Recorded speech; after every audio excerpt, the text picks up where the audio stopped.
Hello, I'm Richard from Far East Wargaming, And I'm Jason. Hello, everyone. and this Heresy Thursday, we're bringing you part two of our analysis of the Dark Angel. Yes, absolutely. They are so big and so complex with so many layers and so many characters and legacies and everything else on top that, yeah, we had to break this into two sections for you to give it enough attention and not bore you to death for 3 hours. Yes, and on that note, on part one, we talked about the rule set and not the units, and in this episode, we'll be talking about the actual units for the Dark Angels. But first, I want to quickly go over some corrections we had from some of our commenters in the last video. So, the ability to choose one of the wings is restricted for the transport. So if you're taking a dedicated transport and you choose, for instance, Stormwing, your dedicated transport must also follow the same wing.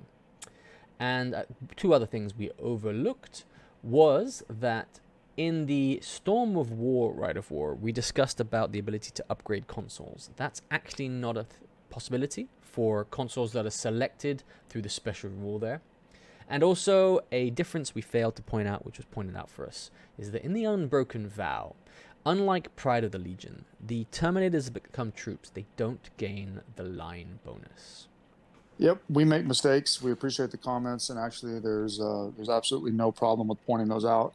We'll always own the mistakes, so we appreciate you pointing that out for us. And hey, chances are we're probably going to make more in the future, but we wanted to have this correction as well, so that you know that we are taking the feedback on board, and we are also going back and verifying things. So thank you for that. Well, so now we've got the administration part out of the way. Let's move on to the units, and I think we'll take this as we normally do. We'll just go start with the book and make our way through, because there are several units in supplementary documents that we'll talk about as well. But let's dig in and let's talk about, well, the Primarch himself, Lionel Johnson.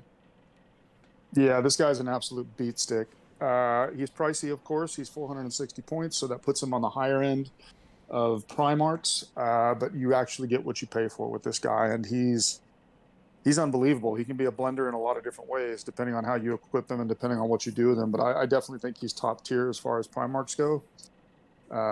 He's got a really good Warlord trait, so that basically gives all of the Dark Angels, Legion of Stark's Dark Angels in his army, to give them Crusader, which means they're more likely to sweep if they win a combat. And hey, why wouldn't they? He boosts, he's a force multiplier. He boosts the leadership of everybody that can actually draw a line of sight to him, so +1. So a maximum of 10. And then everybody's favorite reaction, he grants an extra reaction in the shooting phase, which is incredibly useful, as we all know. Yeah, and also the fact is he doesn't have to select a particular hexagrammaton. He actually gets the benefit from all of them, and you choose at the beginning of your turn which one applies for that turn. So, depending on where he is on the battlefield, he can really pick and choose how his bonus happens, and that also conveys to the unit he's with. Yeah, as with weapon skill 8, for example, he picks the hexagrammaton that gives +1 to hit. I mean, he's basically just rolling through anything. +1 to wound. I mean, he's already got strength 7, and depending on which weapon that you take with him, that can also have an effect. I mean, he's going to be good at anything, really, and I think that's what also makes him such a high tier Primarch. Not just the stat line, but the fact that he just has that flexibility to deal with pretty much any threat. And I think the other one that's really, really interesting about him is the special ability called Point of the Blade. And that's the one where basically instead of rolling for charges, you just get an 8-inch charge off. So right there, I don't remember what the exact math is, but like 66% or something like this of your charges, they're just automatically successful. So guaranteed charges, great thing. He's going to be probably accompanying a Death Star of some sort, and then he's just a blender himself. I mean, they're just going to murder anything that they roll into, and that makes him really, really strong. Yeah. So he is one of the few Primarchs that has a weapon skill of 8. So he is a close combat focused Primarch, and that really does follow the lore as well. The Lionel Johnson being a bladesmith and a swordsman. Yeah, it does. And I mean, and this guy can get all the way up to 12 attacks. So he comes with 7 base. If he charges, of course, that's 8. He's got this rule, the Lion's Collar, which is basically if his wounds are reduced to 4 or less, he gets 1 attack. If he reduced to 2 or less, he gets +2 attacks. So now all of a sudden on the charge with 2 wounds, he's at 10 attacks. And if you happen to give him his Wolf Blade, which has a special rule of Reaping Blow 2, and he's been base to base with 2 enemy models, and all of a sudden this guy's got 12 attacks by himself on the charge.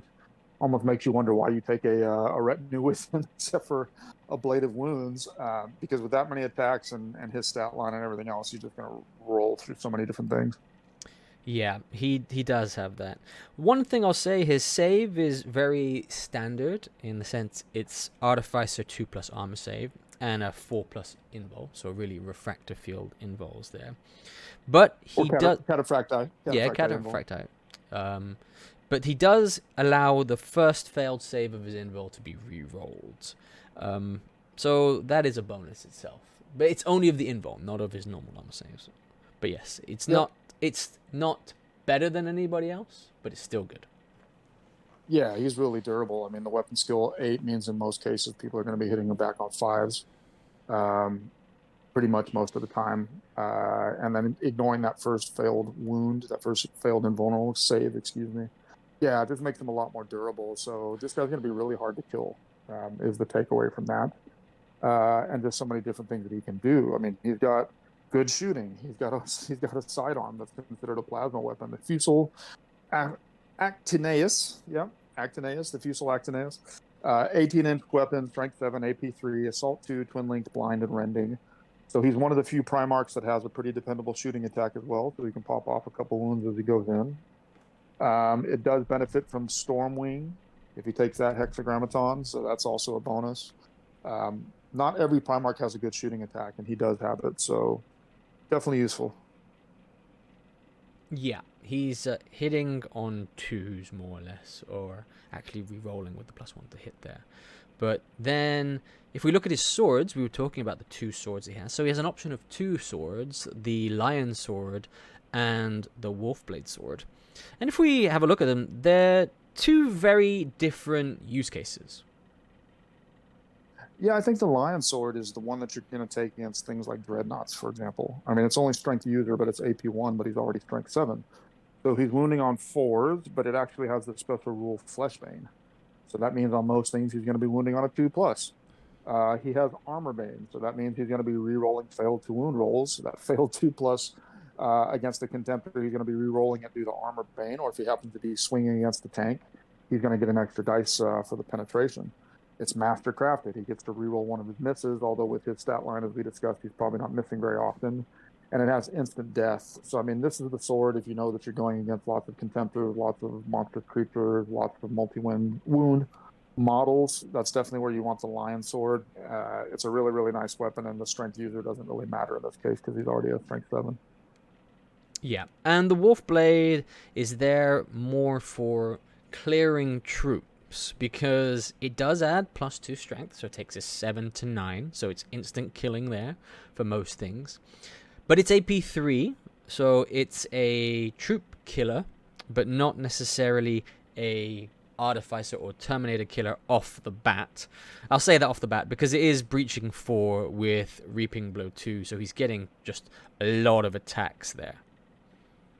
Yeah, and it does have Shred as well. So, I mean, in the off chance that he doesn't actually wound, usually on a 2+, he does get to reroll that due to Shred. But breaching 4+ does make it more dependable against 2-up saves.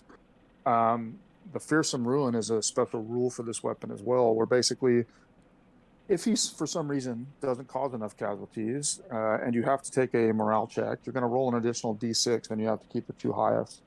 Basically, it's guaranteed that you're going to break your check, right? Because you're probably doing so many wounds with all those attacks and whatnot. You're going to be testing on a 2-up, a 3-up, a 4-up, and then you're going to have to add an extra dice to it.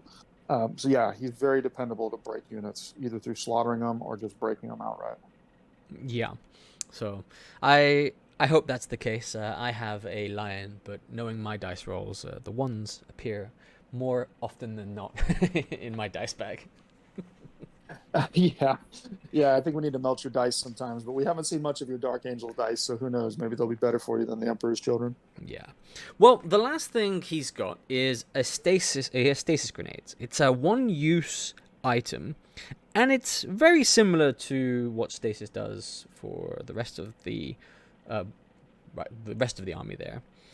So it's allowing you to take a initiative check on the opponent, and if you fail it, everybody's initiative is reduced by -1. So it's giving, again, the bonus to the units he's charging with to get in there, and, well, really facilitate the sweep. Yeah, I mean, if you're losing combats with this guy and his retinue, then your dice are absolutely atrocious. Yeah, the stasis grenades is really not going to be dependable. I mean, it's still an initiative check, so most people are going to be failing on a 5 or a 6. Yeah, I mean, he's already going to have initiative on you, and he's already going to be killing lots of things, like we mentioned. This just makes it even more of a guarantee, really. So, yeah, just point and click. This guy's going to go destroy stuff. Well, that's really the Lion. I think if we can have just a quick chat about how he fares against the other guys, or just in general opinions for that. He's going to go toe-to-toe with everybody, in my opinion. I mean, I don't really foresee many Praetors, Primarchs that he's going to struggle with. He's going to be a higher weapon skill than the majority of Primarchs, with the exception, I think, of maybe a Lehman Russ or a Khan or a Horus, which means he's going to be hitting them on 3s. They're going to be hitting him on 5s. Yeah, I think he's definitely top tier, and I don't really see any Primarch that's going to give him trouble, except for maybe, I don't know, what, an Angeron on the charge with his boatload of attacks, or if for some reason the Lion doesn't kill Ferrus Manus, and Ferrus Manus is swinging back with that brutal 3, Thunderhammer of his. Yeah, I mean, he's definitely top tier, and honestly, I don't see many battles that he probably comes out on the losing side on, because there's just not that many Primarchs that have a weapon skill 8, and weapon skill is so huge in the Heresy, where he's just going to be hitting more often, they're going to be hitting less often. It's just simple mathematics in that case. Yeah, I think the weapon skill difference is the main differentiating factor. The hitting on 3s and wounding on, well, getting hit back on 5s. And actually for the Lion, he's probably hitting on 2s because of his +1 weapon skill there, barring any special rules from the other side. Yes, he is a very much beat stick in combat, and I think the model itself looks amazing. Absolutely. Beautiful model. And even the new 40K version of the Lion is a beautiful model as well, if you're so inclined to make that your 30K equivalent with the right conversion touches and whatnot. I mean, yeah, either model are really, really nice. I do like the 30K one more, just because it's got one of my favorite legions, the Night Lords, also on the base and this kind of thing. But yeah, great model. Definite beat stick, and unlike some other Primarchs who might be beat stick only, he also has the force multiplier effect with the leadership and whatnot. Yeah, I mean, he's just a really solid choice if you're going to play a Primarch. Well, I think that's enough talk about the Lion himself. Let's move on to his, well, cadre, the Inner Circle Knights Cenobium. Yes, these are very spicy. They're very nice. They're toned down a little bit compared to 1.0 in terms of their shooting attack, which used to be absolutely nasty. But yeah, I mean, you've basically got a squad of guys that are in Cataphracti armor. They come 5 standard for 275 points. They are weapon skill 5, which is always a wonderful thing, as we just talked about. Standard Terminator profile of strength and toughness 4, 2 wounds, 2 attacks, leadership 9, which is a bit higher than a regular Terminator. But what's very interesting is the Preceptor, who's basically their sergeant equivalent, is weapon skill 6 and 3 attacks. So you've basically got a Centurion equivalent as the squad sergeant or the squad leader. So that's really, really good. They all come with Tyrannic Greatswords, which are really nice weapons. They all come with the Plasma Caster, which is basically a little wrist-mounted flamer at strength 4, assault 1 with breaching 6. It used to be even worse with all those special rules about Overwatch and all this kind of stuff. I'm glad they toned that part down, but they're still a very, very nice model. For special rules, they've got the standard Relentless, the bulky 2. They do have Stubborn 9. If they're with the Lion, they're all of a sudden Stubborn 10. Adamantium Will to help you out against Psychers at a 3+. And then they have this special rule called Order Exemplars. And why don't you talk a little bit about that? Well, yeah, the Order Exemplars is again on the versatility side of the Dark Angels, giving you options on how you cater their speciality here. So it allows you to choose, and we're going to shorten the name again just for tongue twisting, an Order of the Hecaton. And there's 6 options base to choose from here. And they all are catered at a different aspect or catered towards a different enemy.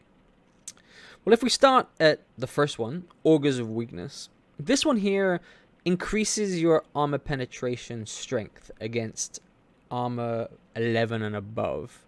So even though you're taking Tyrannic Greatswords at +2 strength already, so you're strength 6, it's basically making you strength 7 against most vehicles here, helping you take them down. And I'll be honest, I see this as one of the lesser picked ones for the Order of the Hecaton, just because close combat and armor is not really something that happens overly much in the current edition of Horus Heresy. Yeah, that's true. I mean, probably where I would just maybe argue a very slight amount is, I mean, for their weapon upgrades, any model can switch to a Thunderhammer. So all of a sudden, they're strength 8 plus this, they're strength 9 against vehicles. A squad of these guys actually has a pretty legitimate shot at, beating up a Land Raider or beating up a Spartan. I could see that being useful. There's really no reason not to take the Thunderhammers because they're free unless you want to mix things up or whatnot. But yeah, I agree with you. Compared to some of these other orders, it's probably the one that's going to be chosen less. Yeah, the question for these guys over Thunderhammers and Tyrannic Greatswords really comes down to the going last because of unwieldy or the instant death you get from the Tyrannic Greatsword. And it is a toss-up in terms of how you do it. Personally, myself, I have done a magnetization for both, but I am leaning more towards holding Tyrannic Greatswords than Thunderhammers, purely because of the unwieldiness of the Thunderhammer. But again, like we said, Brutal 2 is really a large thing in the current edition. Yeah, I mean, I think you could probably make an argument for a mixed unit. I mean, maybe not at 5, although you could take maybe 1 or 2 Thunderhammers, something like that. But in a bigger unit, I could definitely see mixing the 2 weapons a lot. But again, when we're talking about orders, yeah, I mean, the first order, the Augurs of Weakness, I mean, that's just not the one you want to use. Even the second one, you're going to look at Icons of Resolve, +1 leadership, if you charge or are charged, if you are charged by 1 or more enemy units. That one's kind of useless because you're already a stubborn 9. If you're with the Lion, you're a stubborn 10, and this maxes out at 10. So, yeah, I don't really see that one being taken very often. But when you start mixing up things like hammers and Tyrannic Greatswords and the next order Slayers of Kings, where you're re-rolling to hit rolls of 1 with a weapon skill upon a weapon skill of 5 or higher, or in a challenge against a model with weapon skill of 5 or higher, I mean, these guys are reliably going to be hitting people. I think that's one of the ones you'll take more, because it really starts to matter when you're going against same or higher weapon skill units. The ability to reroll anything, this being 1s or such. Going against a normal Terminator squad at weapon skill 4, there's no need for this. But going against another elite Terminator squad or an elite close combat squad, the ability to reroll really does come into play here. Yeah, absolutely. And more than likely, if you're taking these guys as a retinue to the line or something, or to another character or whatnot, you're going to be definitely probably choosing Slayer of Kings, because you don't point that unit at your attack squad. You could if you wanted to, but you're probably pointing it against your enemy's most nasty stuff. And yeah, that does come in very, very useful, very, very strong. Hunters of Beasts, the next order, I think that's also a very popular choice, because you get to reroll failed to wound rolls of 1. If you're against enemy units with a toughness of 5, or if they're toughness 6 or higher, you get to reroll any failed to wound rolls. And there's that synergy thing that we talked about before with the Dark Angels and the layers of rules. Thunderhammers, this squad, Hunters of Beasts versus Contemptors, they just go poof. They just die. They're going to get hit a lot with the weapon skill 5 and the weapon skill 6 on the Preceptor, and then they're going to be rolling failed to wound rolls. Makes them pretty reliable to charge in and kill a Contemptor. Yeah. With the Hunter of Beast, against if we're targeting Contemptor heavy or monstrous creature heavy armies, then I can definitely see the argument for a mixture, even in a 5-man unit, taking 3 Tyrannic Greatswords and 2 Thunderhammers. Because if you're charging one of these Contemptors, they're only really getting 3 attacks, and you're still being able to take all your Tyrannic Greatswords first, and then coming in at the second with Thunderhammers to kill off something like this. So a very strong selection, and I think one of the more popular ones there. But then again, Reaper of Hosts is allowing you to have an extra attack if you're in base to base with more than one enemy model. So this is like giving the entire unit reaping. It is, but I mean, we just have to remember that it's dependent on being in base to base with more than one enemy model. And if you're actually charging against another elite Terminator unit of, say, 5, 6, 7, 8 models, not everybody's going to be able to actually take advantage of this. That's the only thing that actually makes it a little bit less useful in my mind than either Slayers of Kings or Hunters of Beast. More attacks is a good thing, but again, it's a bit situational, so I probably would pick the other two over this one. That's just me. Breakers of Witches, the last of the orders, which is where you're rerolling all to hit and to wound rolls in close combat when attacking an enemy unit with Demon, Psyker, or Corrupted subtype. This is absolutely brutal against demon armies. It's absolutely brutal against Thousand Suns. It's going to be brutal against a lot of Word Bearers builds. I can see this being a very popular choice against those particular armies because it just more reliably means that you're going to just roll over enemy units with those subtypes. So that's another one that I think is really, really good, but it's situational. So again, if you're not facing those armies, you'll never take this. Yeah, it synergizes really well with their Adamantium Will as well there for things like this, the Adamantium Will of 3+. And you are right, it would have no use at all in an army against an army that doesn't contain any of these. But the beauty of this is you can select this at the beginning of the game, so you don't have to really cater around this if you're playing in the tournament. Yeah, absolutely. You definitely get to list tailor a little bit, like many of the other Dark Angels rules. You pretty much get to create a force that can really be tooled up against a particular enemy or defensive against a particular enemy or whatnot. So yeah, that's really powerful. And I think probably the last thing that I would say about this unit is there's not a lot of different upgrades that you can do to it. You could give a unit of Exilla. I mean, I don't really think you need it with the Stubborn. Just might as well save the 10 points. You can give the Preceptor a Grenade Harness. They don't come stock with frag grenades, but probably whoever you stick them with does. So that's another one you may not necessarily need to buy. And then additional models. If you wanted to take this unit up to 10, you could at 50 points each. And if you want to take a Land Raider or a Spartan, you have it right there as a dedicated transport. So all in all, you have a really, really solid choice here. It does get a bit pricey in smaller point games, but in definitely your 2.5, your 3K and above. I mean, if you're not playing this in your Dark Angels list, I really don't know why. Yes, I think it is a must-take if the points are available. Just to round off the Inner Circle Knights, there is one more specialist unit that was added in the Exemplary Battles, and it provides a 7th Hecaton, or Order of the Hecaton there, the Order of the Broken Claw.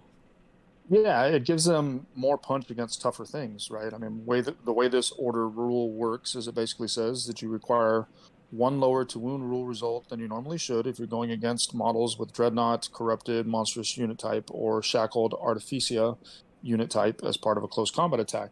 So that means that it's going to be easier for you to wound those really high toughness units. You know, Contemptor is kind of, I think, the golden standard that we always measure against. That's pretty strong. And when you combine that as well with their special weapon, the Avex Mor's Greatsword, which is +3 strength versus, a Tyrannic Greatsword, which is +2 strength. Breaching 5 up, Brutal 2. It makes these things, big thing killers is the way that I would describe them, right? And we haven't run the math about, whether Murderous Strike is better against a Contemptor versus the flat Brutal 2, et cetera, et cetera. But in my mind, if I was already going to take a unit of these guys, and I know that I'm in a meta, or I know that I'm facing a lot of opponents that have these kinds of targets, to me, this is what I'm probably going to take versus the regular Inner Circle Knights. I myself, I'm on the fence here because I find this very similar to the Order of the Hecaton Hunter of Beasts, where you're getting the re-roll. And for me, you're replacing Brutal 2, like you said, for the instant death rule. But since the breaching is still the same, against these kind of creatures, you're still hunting for those 5s to be effective.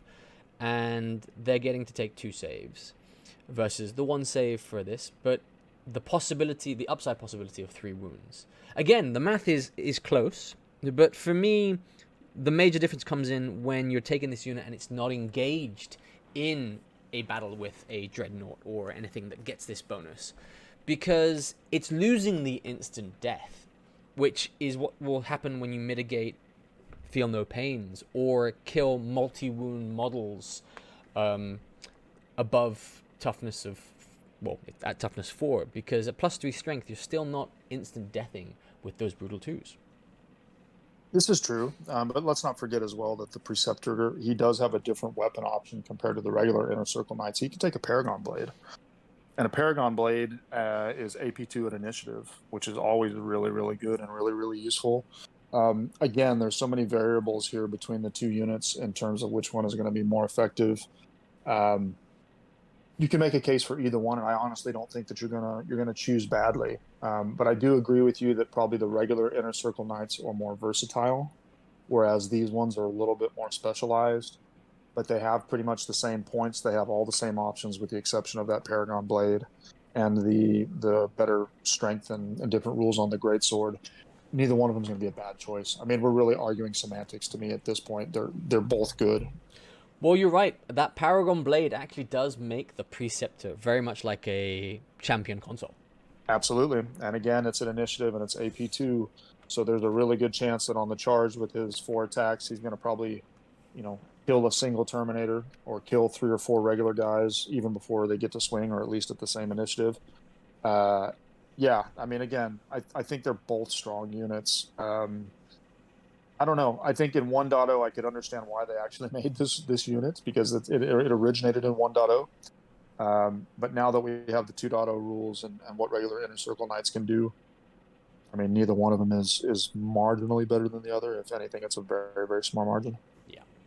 Just to finally round that off, one important factor we have to consider is every single character or every single model in this is a character. So they get the ability to pass wounds around. They do. I have a little bit of a beef with this rule, because I think the magical wound movement mechanic, I think, is a little bit open to abuse, but it's useful, right? I'm not here to argue whether or not the rule is broken or not. But yeah, you're right. As characters, either one of these units can pass those wounds around and get a little bit more staying power that way as well. Well, I think we've delved in enough for the Dark Angels Inner Circle Knights. Let's move on to their next elite choice. Again, very flavorful for the Dark Angels, the Dreadwing Interrupter squad. Yes, Dreadwing Interrupters. So this is the Dark Angel version of Destroyers, really, right? I mean, they've got a similar spot in the 4-sword chart, similar rules. They start with a unit of 5 at 125 points. They all have 2 attacks. The Perfectus has 3. They do only have 1 wound. They do have movement 7, and they do only have a 3-up save. So, but they do come standard with some really good stuff, right? They're stubborn, so that's a stubborn leadership 9 if the Prefectus is alive, 8 if he's not. Counterattack 1, which is a pretty standard rule for destroyers, which means they're going to be getting a lot of attacks no matter what. Bitter Duty means they can only usually be joined by more attacks. But they come with a plasma burner, bolt pistol, close combat weapon, rad grenades to reduce that toughness in the first round of combat, frag, crack. The counterattack basically means that the basic guy is going to be getting, with his close combat bonus, he's going to be getting 4 attacks almost every single time, unless you're in the second or the third round of combat. So these guys can pump out a ton of close combat attacks, and that's a good thing. And then that plasma burner is a template. It's basically a plasma flamer. Strength 6, AP 4, Assault 1, Breaching 4, which is just absolutely nasty. So even a squad of 5 of these guys in, getting charged and getting off a wall of death as part of an Overwatch reaction, there's a good chance you're going to lose a lot of your guys charging in. And then, of course, in Zone Mortalis, for only 125 points for 5 of these guys, I mean, why wouldn't you take them? They're not that much more expensive than a regular support squad, and they have a much better weapon. Yeah, they are a quite deadly squad to try and charge down in open play or in Zone Mortalis. And I do see them very much as an alternative to both the tactical support squads and also the destroyers you were talking about there. I think the only downside for these guys is that, very much like destroyers, they are likely a one and done kind of unit here. Yeah, this is true. But one thing that's interesting to me, if I remember correctly from 1.0, they couldn't take a Rhino. They could only take a Land Raider. Now for the dedicated transport, they can take a Rhino. They can still take a Land Raider. It's a dedicated transport, doesn't take up a slot. A 5-man squad in a Rhino is a really cheap throwaway unit. So you're right, it's going to die, but it's probably got a really good chance of taking something with it. And when you trade off a small unit of 5 versus somebody's unit of, say, 10, or somebody's heavy support squad, or even a couple Terminators, 3 Terminators, 4 Terminators, it's a unit you can actually afford to lose. So the throwaway aspect doesn't bother me too much. For the other rules that they have, I mean, you could take this squad up to 15 if you wanted to at 20 points each. You could take a Vexilla, but again, if it's a throwaway unit, do you really need the Vexilla? Do you really need the Nuncio box? Maybe. Augury scanner, my mind, it's worthless on this unit. I mean, what are you gonna use the augury scanner for? They don't have very much long range shooting unless you decide to give somebody a missile launcher, which you can. The Prefectus can take 3 Phosphex bombs, so that again kind of puts them as a unit you want to go point at something and get up close really fast. And then you can give the Prefectus Artificer armor, which is pretty much standard for every sergeant equivalent. And then finally, if you want to, you can take a plasma incinerator, which is basically just the plasma burner on steroids, because it adds Torrent 9, which gives them a little bit more longer range. Yeah, this is another unit that I can see has a good spot in any Dark Angels list, especially at just the minimum size in a Rhino or something like this. It's a useful trading piece in my mind. Yeah, I think one of the key things is it must be in a Rhino for most games because of the limited range of the weapon. So basically everything is templated, even though with the Torrent 9 for one of the guys, they need to get up close and personal to be able to really do anything. And if you're foot slogging them across the field, they're liable to be a very high priority target for all incoming fire. Yeah, and that's interesting that you say that, because I mean it comes back to the whole distraction Carnifex story, right? Your opponent, if he knows what these things can do, is probably going to spend a lot of his firepower trying to make sure they don't get anywhere near him. You could use them in that way as well. So yeah, I just think it's a really, really good unit. It does require a little bit of finesse to get the most out of its weapons, but if you were to lose it and it's a small unit or a Rhino, it's not going to kill you. Yeah, and the models once again look amazing in my opinion. One of the newest models. Oh, the models are sick, and I see so many people just taking these models and using them to make their veterans or make their command squad or make their squad sergeants. So even if you don't actually use this unit as is, the models themselves really, really lend themselves well to a lot of other choices. Yeah, we've lost the ability now from Forgeworld to be able to get chests, legs, and customized things for each of the legions. And this is one of the ways people are getting around it. Pricey, but definitely doable. Yep. Okay, well then let's move on to, well, we said the Inner Circle Knights were a retinue. They're actually not. The actual retinue for the Dark Angels is something just as special, to be honest. The Deathwing Companion Detachment. Yes, this is it's an HQ choice, so it can be taken as a retinue. But because it's an HQ choice, you could actually take it as its own HQ, I guess, if you wanted to.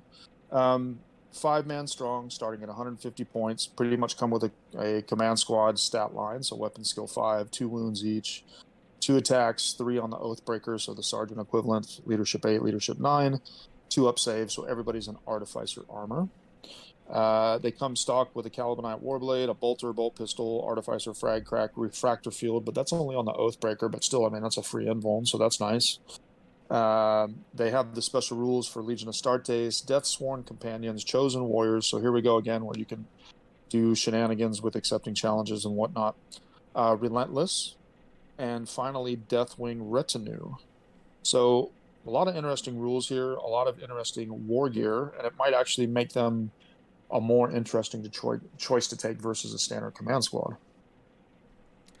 Yep. They have some interesting things about them. So they have the ability to take a Scytheron pattern Aegis, which is basically a refractor field for everybody in this.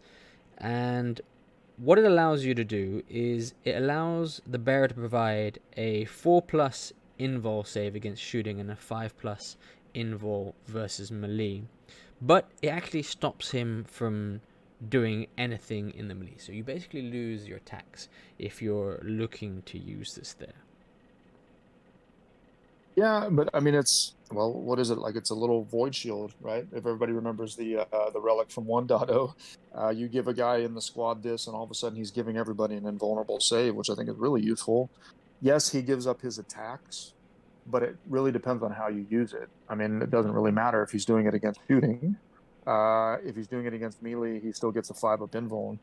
I guess the question in my mind is, if I'm not mistaken, from legacies, can't you take these guys in Terminator armor? You can. So it wasn't included in the book, but in the Legacies of the Age of Darkness, they allowed you to take the Deathwing companions both in Cataphracti and in Tartarus armor. And there it becomes a lot more of an interesting choice. Yeah, because you don't need the shield, right? Because everybody's got the built-in invulns, and they don't have to give up their attacks in order to get that. So I think, yeah, I mean, if you're going to run these guys as a Terminator equipped command squad equivalent as a retinue, that's probably better the way to go. If you're going to run these guys as their own HQ choice, I mean, I guess you could do that. But really, that rule Deathsworn Companions pretty much guarantees you're going to take these as a retinue, right? Because it allows the unit to ignore precision strikes, precision shots, sniper special rules. You always get to choose how the model or how the wounds are allocated to the respective models. So with snipers and the special bolters so prevalent now in 2.0, this is a really good way to protect your key character or your key independent character or whatnot that you don't want it getting sniped.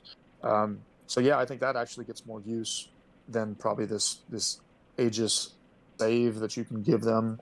I mean, if you take them in Terminator armor and you've got this particular rule, that's probably the way to go. But they do have a lot of other options as well. I mean, you can give them bayonet, chain bayonet, but meh. You can give power fists to anybody. That's pretty strong. Tyrannic greatswords to anybody. That's pretty strong. Combi weapons if you want to. Again, good. A Vexilla. Again, arguable if you actually need a Vexilla. Jump packs. You can give these guys jump packs if you want to. So there's a lot of versatility with this unit, whether you put them in Terminator armor or not. Again, that's the whole running theme of the Dark Angels. It seems like you have a lot of flexibility and the ability to kit these out however you want. I think the Aegis shields really come into play when you're running a larger squad, so a 10-man squad, as opposed to just the simple 5-man squad there, because you do require 2 of them to deploy, and unless you're in close combat, it's very subjective because you have to make the decision during the movement phase. Yeah, that's true. And yeah, you're right. It is 2 models in the unit. So if you have a squad of 5, you're probably not going to upgrade 2 with the shields. Maybe, maybe not. But yeah, it is a little bit more situational. I agree. Yeah, I think the main thing is, especially if you're running thematic lists, Deathwing focused lists, Terminator heavy lists, putting these guys in Terminator armor is the way to go. You're gaining all the advantages of the 4+ invul if you're talking about Cataphracti, with none of the downsides of holding any of these shields and losing attacks. Yeah, agree. Totally agree. Well, that's the end of the units in the book for normal units. We've got some special characters, and Dark Angels are one of the few that actually does still. So if we look at our first one, we have Corswain, the Paladin of the Ninth Order, champion of the Dark Angels Legion, a Deathwing-focused character. Yeah, he's got a high price point, so he is 200 points, but he's basically a Praetor equivalent. I mean, weapon skill 7, 4 wounds, 5 attacks, or excuse me, 5 initiative, 4 attacks, leadership 10, 2-up save, so artificer armor. He comes stocked with a bolt pistol, a bolter, a weapon called the Blade, which we'll talk about in just a minute. Armor of the Forest, mantle and the Champion, another special piece of war gear, frag and crack. He's got a lot of special rules, so he's got Master of the Legion, which allows you access to Rights of War. Independent character, Relentless Precision Strikes 4, which is nice. He's Loyalist only, and he has his own Warlord trait. For me, I think he's better value than a Praetor. He is mini Primarch-esque because of the precision strikes, the 4+ there. If we go into his weapon in a second, it's extremely deadly. And he's actually got more durability than the Primarch, the Lionel Johnson, because in close combat, his 4+ invul actually goes to a 3+ invul. Yes, and he also has, you know, the rules that are granted by his war gear. So if we take a look at the blade, right, his special weapon, it's a close combat weapon. It is counted as a power weapon. It's +2 strength, so strength 6. It's AP1. It does not have unwieldy, so that is a strength 6 AP1 weapon at initiative, which is nice. Two-handed, master crafted, which means you're going to get to reroll a miss. It has Duelist Edge 2, which is absolutely nasty. So if he's in a challenge, all of a sudden this guy is initiative 7. And he has Murderous Strike 4 up. And then the blade also gains +1 to hit bonus provided by the Deathwing unit subtype. So in most cases, he's hitting on a 2+. And if he does fail one of those strikes, he gets to reroll it thanks to the Master Crafted. Strike 6 against most basic people, he's wounding on a 2+. And it's a Murderous Strike 4 up. So yeah, this guy's pretty nasty in hand-to-hand.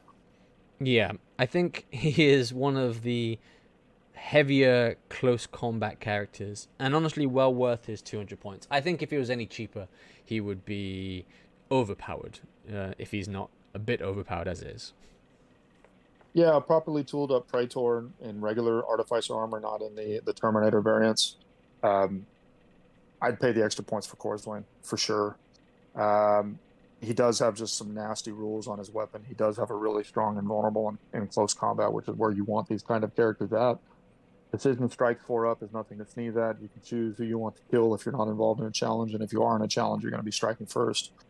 Yeah, I agree with you. If you're already taking a Praetor, why not take this guy? Yeah, for me, I think in the challenge here, it's very much, you don't even have to challenge with Corswain against another command squad with a HQ. You can challenge with your normal guy, and if it's not accepted by their Praetor, you're still hunting for that Praetor. Yeah, absolutely. And probably the last thing that I would make a note of is his Warlord trait it's basically the default Warlord trait, Marshal of the Crown, and that's the one that, depending on what hexagrammaton you have, you can choose which phase if you're actually doing reactions. And as we talked about that in the first half of this review, that's a really, really strong Warlord trait. So really well-rounded character, and I do agree that he's probably pointed appropriately, because anything less, he'd be getting so much extra stuff versus a Praetor. Yeah, but he's a good one. For Corswain, that +1 leadership to everybody line in sight really helps boost the army. So again, a force multiply kind of thing. And because he's Deathwing, he has an assault phase reaction, which again synergizes with the Dark Angel's advance reaction, which is also an assault phase one. So again, very close combat focused, and I'll say probably one of the better pointed guys. Yeah. Moving on to the last HQ in the Liber Astartes for the Dark Angels, we've got Marduk Sidrus, the Lord of the 23rd Order, Eschaton of the Dreadwing, Preceptor of the Shattered Scepter, and as I've just said, he is a Dreadwing specialized character. Yes, and he's yet another, as if the Dark Angels weren't spoiled for choice, he's yet another Praetor equivalent. So he's 220 points. Weapon skill 6, ballistic skill 5. He's got 4 wounds. He's got initiative 5, 4 attacks, leadership 10, and a save of a 2 up. So very much a Praetor stat line. He comes stocked with a plasma burner, which is a good weapon. He comes with 3 Phosphex bombs, which are also really good. Grenade harness to help out with assaults and whatnot. And he's got a special weapon, the Regalia of the Shattered Scepter, which is his armor, and the Death of Worlds, which is his weapon. And he's got a boatload of special rules. Master of the Legion for taking a rite of war, independent character, relentless, Ancient of War, which we'll talk about in a minute. He's loyalist only, and he has his own unique warlord trait, which is Preceptor of the Shattered Scepter. And that warlord trait, it's not that good, to be honest with you, but it doesn't really matter, because this guy essentially has 2 warlord traits. Preceptor of the Shattered Scepter, all that basically does is it allows you to take Inner Circle Knights as a retinue, as part of the same HQ choice. So as we talked about before, they're normally not a retinue choice, but with this guy they are, which is good. But that's not really the great part of his basic 2 warlord traits. It's the Ancient of War special rule. So this is the one that gets a lot of chatter, and this is the one that has some people thinking this guy is actually a bit OP.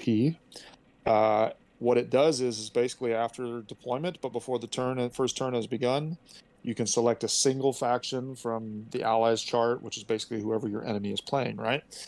Whoever you select, Marduk, Sidrus, and any friendly unit with the Legion of Astartes special rule that have at least one model, not the whole unit, within 6 inches of Marduk, Sidrus, or a model with the transport subtype on which he is embarked, gains preferred enemy chosen faction. This is nasty, right? Um, if you think about it, if he's rolling in a Spartan, all of a sudden his Spartan has preferred enemy, whatever the enemy choice is. With all those las cannons, that's really brutal. If for some reason he was on foot and he was next to a couple contemptors with double las cannons, preferred enemy. If he was on foot and he was next to a couple heavy support squads in a ruin, not that you'd stick at this beat stick with heavy support squads, but if you wanted to grant them preferred enemy, you could quite easily. He's a really huge force multiplier, and this is what actually makes him really nasty, and what I think is really, really great value for the points. Yeah, he's 20 points more than Corzwine, so at 220 points. But it is this force multiplying aspect. Providing, basically, if you do it correctly, put him in a transport and everybody's balled around, or at least one model's balled around him, preferred enemy for the entire army is huge. Because it's also not reliant on him staying 6 inches away, or him still being on the battlefield. No, it doesn't go away if he dies. There's nothing in the rules that actually says it goes away if he dies. It does say if he starts the game in reserves, then obviously it has no effect because he's not on the table. You're right that he's going to multiply a lot of units. He's not going to multiply your entire army unless you're just totally balled up in a bunch of transports or something like this. But he's easily going to grant preferred enemy to 2, 3, 4 units if you deploy him correctly. And it's so powerful because preferred enemy is just not that common of a rule anymore in the new rule set. Being able to reroll ones to hit, being able to reroll ones to wound, that's really powerful. And that gives him just so much usage in so many different kinds of lists.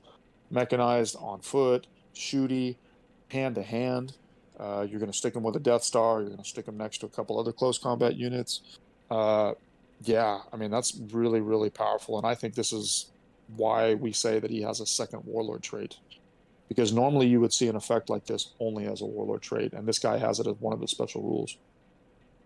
Yeah, I think that is really the Ancient of War. Really is his warlord trait, not so much the Preceptor of Shattered Scepters there, because I think that more than anything is just the ability to give him a retinue, and making that retinue inner circle knights.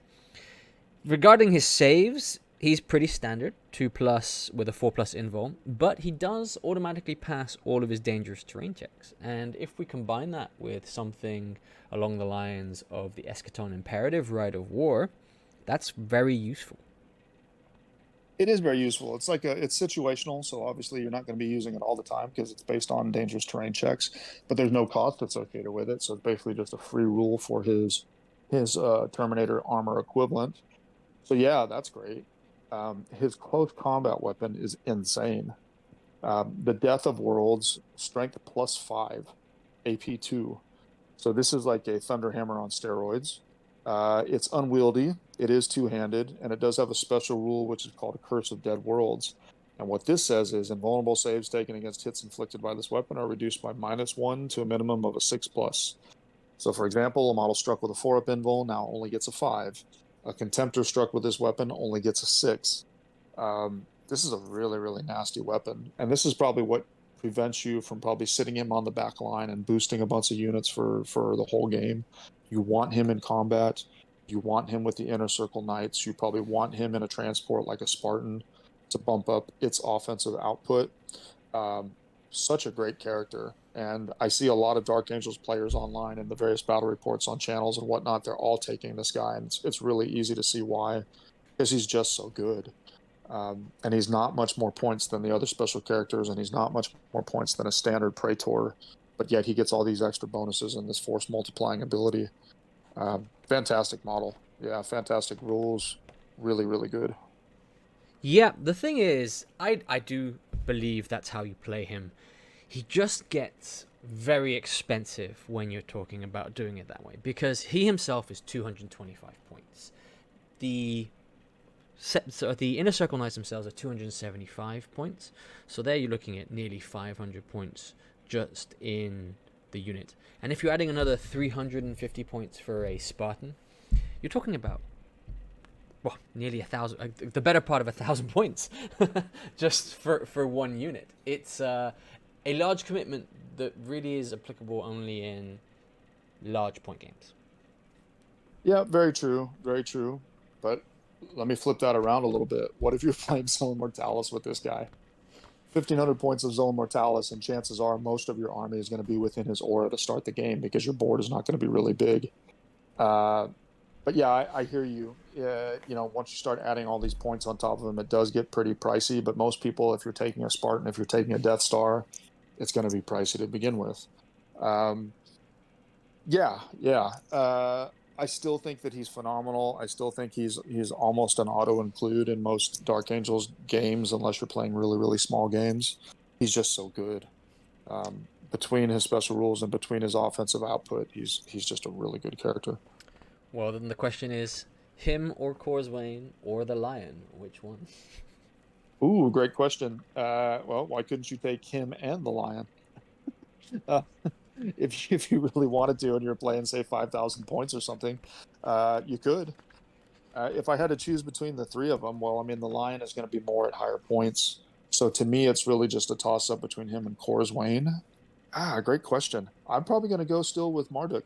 I'm going to have to go with Marduk for the extra 20 points because they're both going to be offensive blenders, and Marduk just does so much more to multiply your force. So... Well, there you're talking about a very spicy loadout, heavily specialized loadout if you're taking both the Lion and Marduk. And I won't lie, even as a Dark Angels player, I wouldn't want to go against that. No. Yeah, I mean, again, all these rules, all these characters, all this flexibility, this is the reason why a lot of people say the Dark Angels have become really a top-tier army. He's a great example of why. Right? I mean, you can just really come up with some nasty builds with the various combos that you can pull off. As if the Dark Angels didn't have enough special characters in the Liber Astartes, in the Legacies, we're introduced to two more. The first one being Farith Redloss. Yes, yet one more Praetor equivalent for the Dark Angels. At this point, it's almost comical. 220 points. Pretty much the stat line of a Praetor. Weapon skill 6, ballistic skill 5, strength and toughness 4, 3 wounds, initiative 5, 4 attacks, leadership 10, 2 up save. He does have some very interesting war gear: the Dreadbringer's plate, the Axe of Castigation, frag, crack, rad, melta bombs, 3 phosphex bombs. So he's another nasty Dreadwing kind of character. For special rules, he's got independent character, Master of the Legion, so he can do Rites of War. He's got Battle Hardened 1, which is fantastic, stopping him from getting instant killed by Strength 8. Sign of the Dreadwing, Master of the Arsenal, Loyalist only, and he has his own Warlord trait. Let's talk first about probably the gear he's got. So he's got this thing called the Dreadbringer's Plate. It's a 2-up armor save and a 4-up invuln, so basically Cataphracti equivalent. But what's very interesting, against any weapon with Crawling Fire, hint hint Phosphex, or Armorbane Melta, this invulnerable save is increased to a 2-up. That's crazy. Any weapon with the poison special rule can only wound Farith Redloss on the roll of a 6-up. If I'm a Salamanders player or I'm running a support squad with Melta Guns, this guy's going to go right in the front. He's going to take all these 2-up invulns. And because of the Battle Hardened, even if he fails one, he's not going to die. So you can absorb a lot of fire, but that is quite situational. But again, I mean, there's no extra points cost associated with these special rules, so that's really just freebies. Yeah, that Dreadbringer plate really is quite a strong armor in certain situations. Otherwise, it really is just the standard 2+4+ save you get on most Praetors. Yeah, absolutely. But I just love the Battle Hardened. Battle Hardened is so good. I mean, it's just really, really a good rule, allowing these guys to tank a lot of wounds that would normally instant kill and allowing you to actually be a little bit more risky with them than you normally would be with somebody who might get hit with a Strength 8 weapon. His close combat weapon is absolutely nothing to sneeze at. The Axe of Castigation, it has 2 profiles. So the first profile, Overhead Strike, is +3 strength, so strength 7 attack, AP 2. two-handed, melee, unwieldy, master-crafted. So it's basically an unwieldy power axe that is much stronger and it's master-crafted. So that's a nice little touch. And then he can also do a sweeping strike against hordes, which is only strength user AP2, but it is not unwieldy. It has Reaping Blow 3, which is pretty spicy, and Master Crafted. So this guy on the charge, right? Because it's not a specialist weapon, and he does have no, he doesn't have a pistol, so that's interesting. He can't get the bonus attack for two close combat weapons. He does atomic But pulse on pistol. oh, he does. There it is. Okay. So It's really yeah, that's really weird. It's in his special rules for Master of the Arsenal. It's not in his war gear. So yeah, 4 attacks base on the charge 5, +1 for the close combat weapon combo. So now all of a sudden he's attack 6, and if he is against 2 models in base-to-base contact, Reaping Blow 3, 9 attacks with this guy. Yeah, that's crazy. And those are AP2 attacks at initiative. yeah, at weapon skill 6, he is another close combat orientated one. Less so than the specialists, so Corswain, and to be honest, even some of the Inner Circle Knights, the Preceptor there, because of the weapon skill. But not something you want to come across. What I like about his Axe of the Castigation there is the dual weapons profiles. It's something we rarely see in the war gear of Heresy 2.0. Most of the time it's an either or here, but he's allowed to situationally choose which one. So if he's in a challenge, if he ever gets in a challenge, he'll be using the unwieldy version, AP2 +2 strength. But if he's fighting general hordes against another tactical squad or something that's just blocking his way, that Reaping Blow 3 really does add a lot of weight. Absolutely. He's just spitting out a ton of attacks. Flexibility, like you said, the 2 different weapon profiles, flexibility in his Master of the Arsenal, so the different kinds of pistols that he can take. He can take the Neural Shredder carbine, which is 18-inch. It's only strength 1, but it is AP2, but it's assault 2 with a poison 4 up, so mitigating the strength 1. Ignores cover and pinning. Pinning weapons, always great. Second choice, automatic pulse pistol. It's only strength 6, but it's a strength 8 AP2. Pistol 1 lance with shock pulse. So this is your tank killer. It's kind of your Blood Angel's Inferno pistol type weapon. Pretty nasty if you want to use it for vehicle hunting. And then the last one is a Selenite Starred Bolt pistol with a 12-inch range, strength 4 AP5, pistol 4, rending 6, and Moonsilver special rule, which says any unsaved wound caused against a model with a demon unit type or psyker subtype is counted as 2 wounds. They do not spill over to other models. Wow, this is really... Man, if I'm a Demons player or a Wordbearers player or a Thousand Suns player, the Dark Angels have a lot of stuff that they could actually, if they wanted to, really list tailor against you. And this is another example of it, where this guy could be just shooting up some demons and things like this, or psychers. Yeah, so much flexibility out of this character between his close combat weapon and his pistol choice.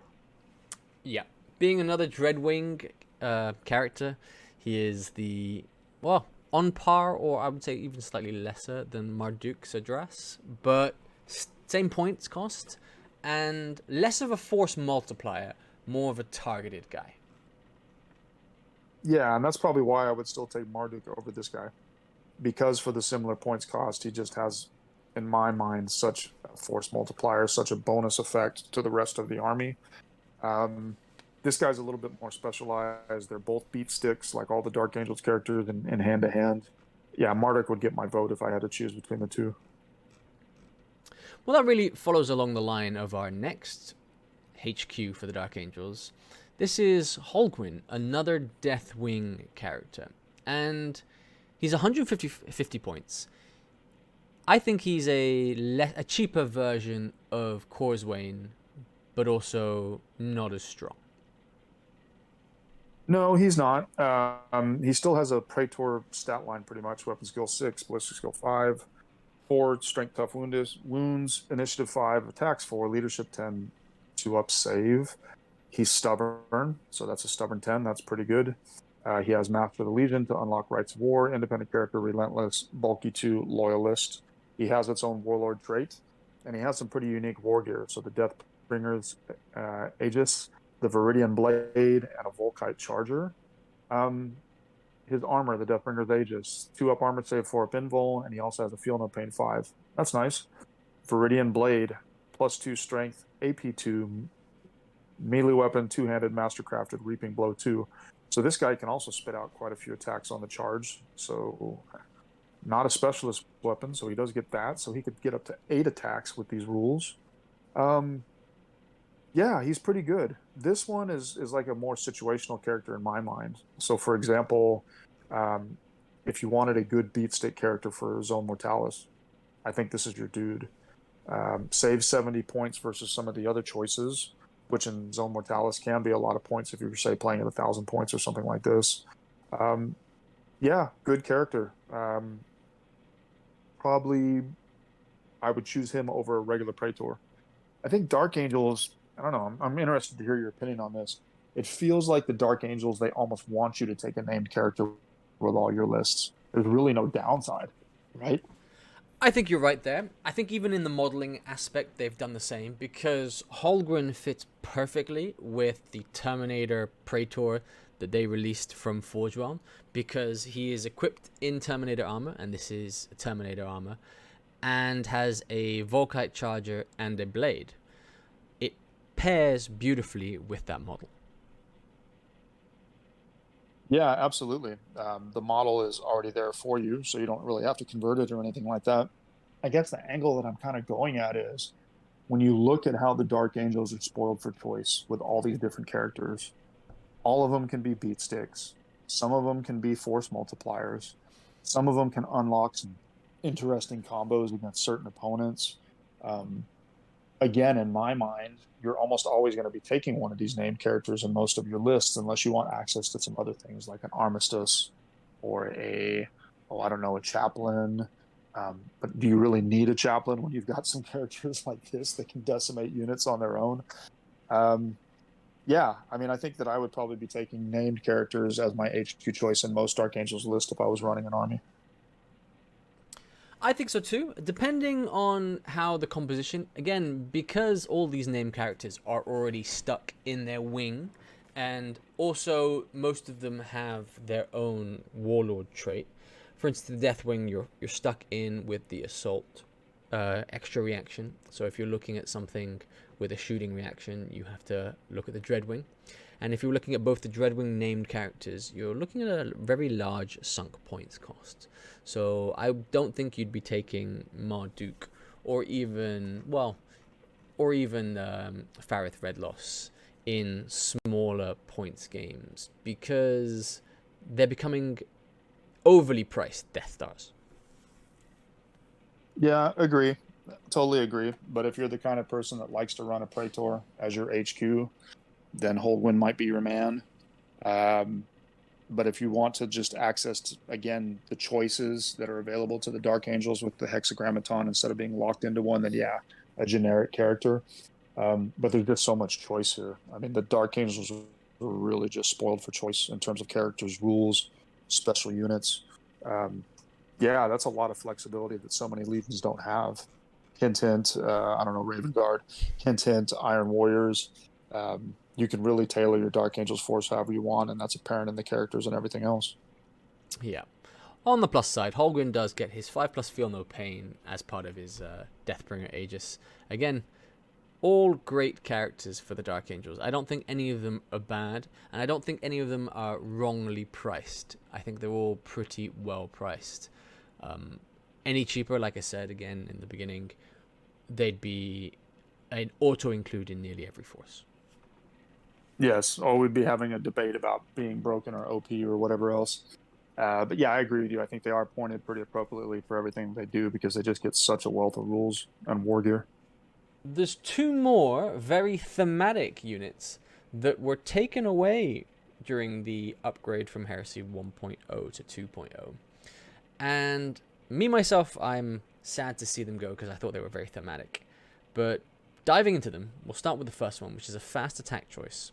And it's the Firewing Enigmatus Cabal.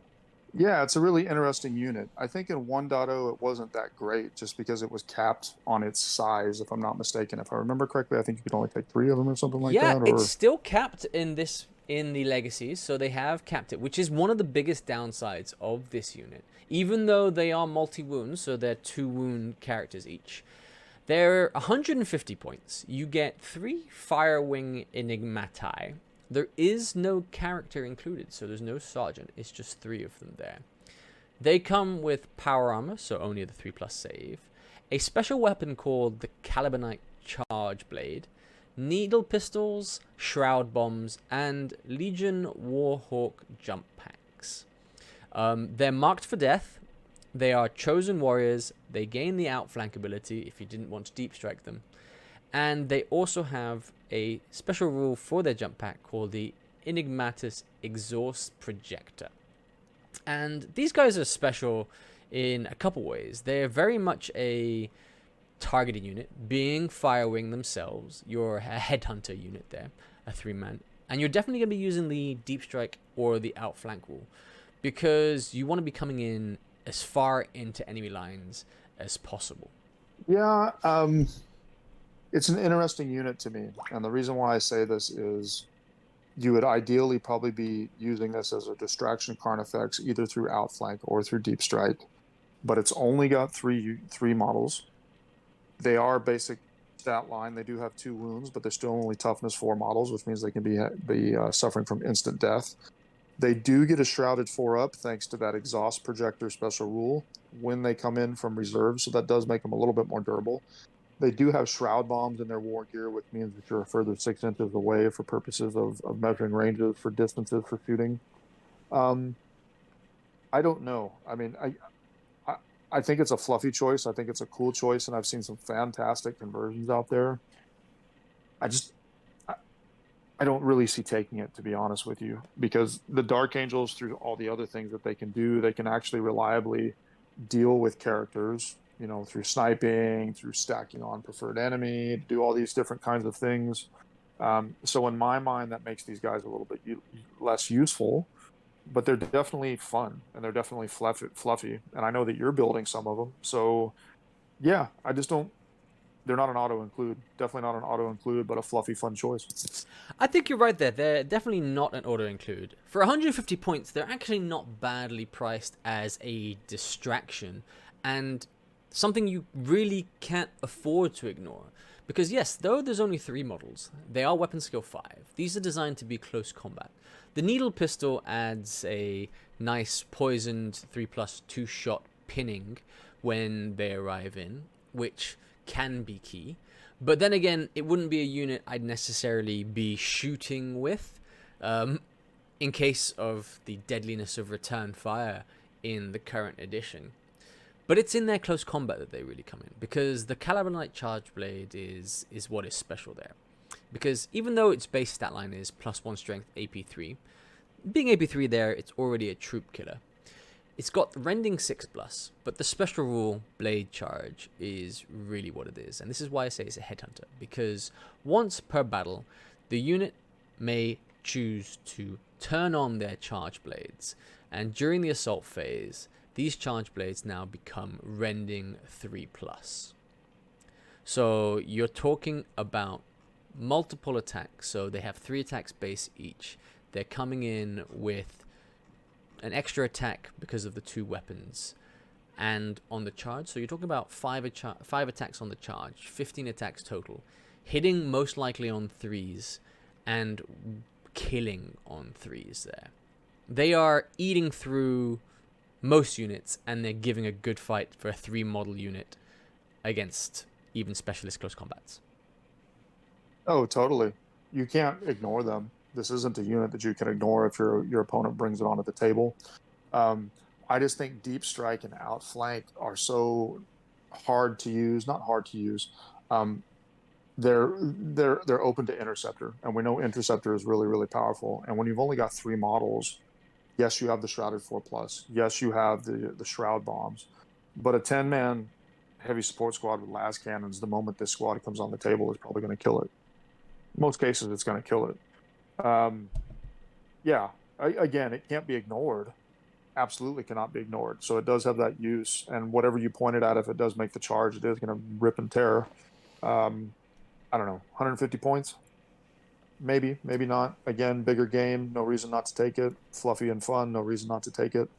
Um, but I'm not going to play it in a small list if I'm playing the Dark Angels of my own. But yeah, some cool stuff. Needle pistols are cool. You know, poison 3 up, pinning. It's a pinning weapon. That's good. Pinning's great. Um, yeah, interesting unit. Yep. I think, to me, all your points are valid there. I think the synergy, again, for me, the Dark Angels is all about synergies. And yes, Interceptor is a very big thing in Heresy 2.0. But it comes in combination, I think, when you do something with the next unit, the Dark Angels extra heavy support choice. If you combine these two in deep striking, you're giving your opponent a lot to think about. And that choice is their specialist unit, the Exindio Battle Autonomo. Yeah, this is so cool. And I've seen some great conversions. My hobbyist side is coming out again. Great conversions online. 350 points, so it's the equivalent pretty much, I think, of a Leviathan. Weapon skill 6, ballistic skill 5, strength and toughness 7, so it's not quite as strong and tough as a Leviathan. 6 wounds, initiative 4, 5 attacks, 2 up save. It does have It Will Not Die. It does have Vengeful Rage and Cybernetica Exterminator as its special rules. For War Gear, it comes with 2 Extinctor Power Claws, 2 Manipulator Arms, 2 Combi Bolters, Internal Refractor Field. Yeah, it's pretty nasty. I mean, this is what you would use in place probably of a Leviathan unless you were playing in a really big game. You can take some special weapons, an Athanax pattern Phosphex canister loader, a Tithorinius pattern nerve induction shredder, a Magaron pattern automatic pulse cannon, a Scytheron pattern graviton flux projector. Boy, they've made all these really easy to pronounce. 2 graviton guns, 2 IRAD cleansers, 2 plasma repeaters, 2 hunter killer missiles. This guy is really spoiled for choice with shooting attacks, and you can make a case that with ballistic skill 5 that you actually get some value out of taking some of these. I think the only thing that I struggle with a little bit is, we'll talk about the weapon rules in a minute, but they're all really pricey. So your cheapest option of 2 graviton guns is 10 points. Your most expensive option for a single weapon could be as much as 35 points. So very quickly, this guy could be like 450 points plus a drop pod. So you're talking almost 600 points to drop this guy in. But yeah, I mean, let's talk about some of those weapons because you've got some really unique choices here. Yeah, we can look at, so if we start with the relic weapons, and so the Phosphex canister launcher. So again, Phosphex weapon here. Strength 5, AP 2, heavy 1, 3-inch blast, barrage, poison 3+, calling fire, luring death. Very much a version of Phosphex at 18-inch range. Very deadly in itself. AP2 is huge in the current edition. This is killing off a lot of things during the shooting phase if it gets its attacks off. The limited range is basically Phosphex range. The second weapon, the Nerve Induction Shredder, 24 inches. Strength 1, AP 4, heavy 8, poison 4+, breaching 4+, and pinning. So the strength 1 is negated by the poison 4+, and basically anything that hits, that wounds, is breaching with the pinning there. 8 shots is nice, 24-inch range. Again, just I find pricey for what it is there, 20 points for this. The Atomic Pulse Cannon is another 24-inch range. This one here is strength 8, so it's instant deathing a lot of things. AP 2, heavy 2 Lance Shock Pulse. This is really your anti-armor type of weapon, but also basically like a las cannon, shooting twice there. And then finally, the Graviton Flux Projector, which is a template. Heavy 1, Graviton Collapse, Torsion Crusher, ignores cover and concussive. Again, this is another anti-tank kind of weapon.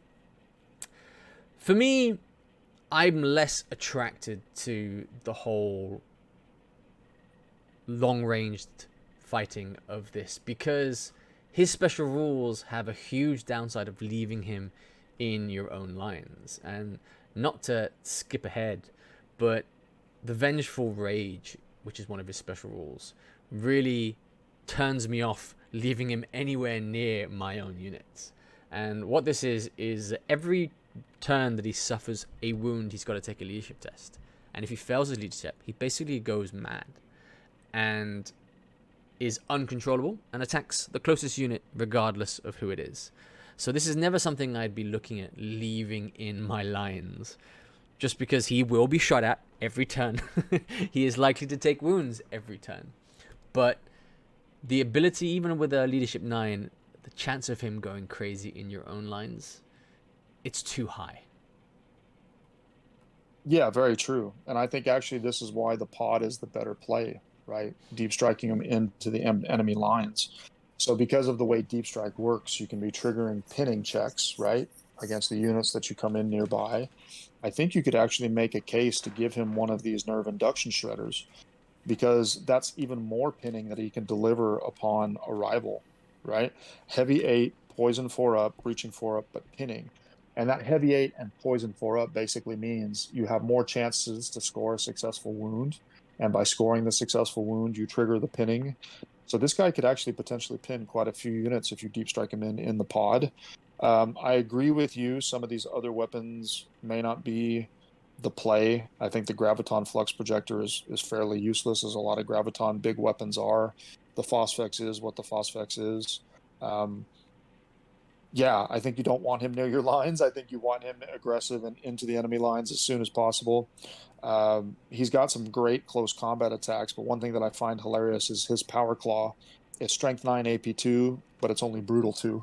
So a Contemptor's regular fist is actually stronger than this guy's fist. Interesting. He does have the Manipulator arms, which allow him to make extra attacks at Strength +1, AP2, melee, and lance. So that could be pretty good against vehicles. He's Strength 7, and with the Strength bonus, that's Strength 8. Yeah, he's definitely kitted out for close combat. I don't think you're going to give him a ton of shooting.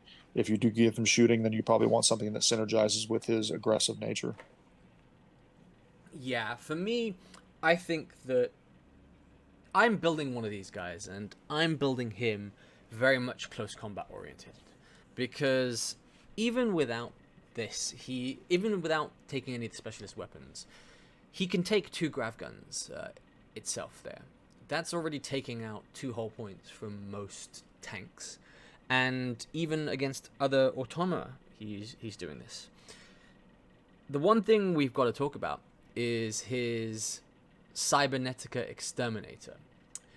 And this is, again, one of these cross-faction things. The rules for this are in the Mechanicum book here. But it gives him a special rule where he has a 12-inch Animatus Excendier, which is an Assault D6 Haywire attack against other autonoma. So, taking him into the back lines and charging anything, he's getting 2 grav shots, plus basically another D6 grav shots to hit. He's destroying anything he charges at. It's be it a tank or be it a Contemptor Dreadnought. Yes, absolutely. He is going to destroy things. I guess the real debate probably comes in by the time that you load him up into a pod, and by the time you give him some of these upgrades. Is he going to actually make his points back? Don't know, right? I mean, that's a lot of points that he has to actually kill in order to make those points back. But he's going to be a big distraction. He's not going to be able to be ignored. Against Mechanicum armies, he's going to be absolutely brutal because he's going to be able to have some special effects against them. Yeah, it's a great model. But there's so many things, as we've talked about through the first 2 parts of this review, there's just so many things in the Dark Angels list that if you pointed at something, it's going to kill it. This is just another option, right? And I don't mean that in a negative way. I mean, it's just you're spoiled for choice with so many different things that you can actually do with some of these models. I think the other rule that's very interesting about this guy is this Shackled Artificia unit type. It really gives him a bunch of different rules that you don't normally have with other units. Have to re-roll Poison and Fleshbane. That's pretty standard for things like Contemptors. Models with this type have Fearless, Rage 2, Hatred, everything. So that Rage 2 and Hatred definitely point him as a close combat model that you want to fight a lot. You can shoot all of your weapons every shooting attack, so including as a reaction. Now that is pretty useful, shooting all your weapons. You can always count as stationary even if you move. You may declare charges even if you make shooting attacks, so that's good. You cannot use any other models. You can't join him with other units that don't have this unit type. And you never count as scoring, no matter what. You do count as denial, however, so that's good. It's not completely useless. But yeah, he's got a lot of really unique rules, and I think everything that we've reviewed up to this point and everything that we see in terms of the weapon options, the loadouts, and the way that you use him, it's all very aggressive, and it's almost mandatory, I think, that you got to put him in a pod. Would you agree, or do you think differently? I think it's mandatory you put him in a pod. You don't want him anywhere near your lines, or he's running up straight away in the first turn as fast as he can. There is one saving grace. The Dark Angels aren't suicidal themselves. They do have an Artificer kill switch, and this is a 5-point upgrade that can be given to any Legion Terminator or Forge Lord console. And what it allows is basically a D6 automatic wounds against this creature if you're within 12 inches. So if he does go haywire, you do have some way of putting him down quickly. Yes, but then there's more sunk cost, right? You said Terminator. It's actually Legion Tech Marine. Oh, sorry, Tech Marine. Yes. Yep. Or Legion Centurion with the Forge Lord Council upgrade. The truth is, even if you do this, it's only D6 wounds. So the likelihood that you roll a 6 and kill him by flipping the switch, it's not going to protect you. Now, I see here nothing that says you can't take multiple guys with this. So, I mean, I guess if you had a couple Tech Marines or Centurions, Forge Lords nearby that both had this kill switch, you could theoretically shut him down if he was starting to come into your lines. But why even mess with that? Just get him as far away from you as possible, as fast as possible, and so he goes and he does his thing. Yeah. I think for me, that's the way you use him. He's very fluffy. 350 points. He's a lot more expensive than a Leviathan. But rule of cool. Absolutely. And we like to play a lot of Rule of Cool, so hopefully you have yours completed sometime soon and on the table so we can see it. Yeah, we'll see this guy dropping in with a Dreadnought drop pod, followed along by 3 Firewing Enigmatis Cabal. 2 things that can't be ignored. There you go, and 1,000 points on the table. And then we just have to put the Lion with Marduk in in 2 different Spartans with their own retinues, and we just have a 6-man 4,000 point army. There you go. Less stuff to paint. So, I mean, I guess there's that. Anyway, I think that's everything we've got to talk about for the Dark Angels. Thank you guys for joining us here on our Heresy Thursday and our second episode of the Dark Angels. I'd like to thank Jason for joining us. Yep. Thanks, everybody. Always a pleasure. Always a blast talking about these things. Really, really enjoy it. Keep up the comments. Keep up the feedback. It really motivates us. It really helps us to get better. Let us know what you want to hear about. Let us know what you want to talk about. We're happy to talk about basically anything related to Heresy. So if you want to talk about specific units, specific rules, specific models, the hobby, whatever, just let us know, and we're happy to do so. And on that note, please in the comments let us know which army you'd like us to delve into next. We'll be looking at your comments to see next week on Heresy Thursday which Legion is the next one to be dissected by us at Far East Wargaming. But for now, once again, thanks for tuning in. Please don't forget to like and subscribe. We've just hit our 500 subscriber count, so thank you very much for everybody who's joined us. We're looking to hit the next milestone of 1,000, and we look to continue to give you some great content. But for me, Richard. And for me, Jason, happy wargaming.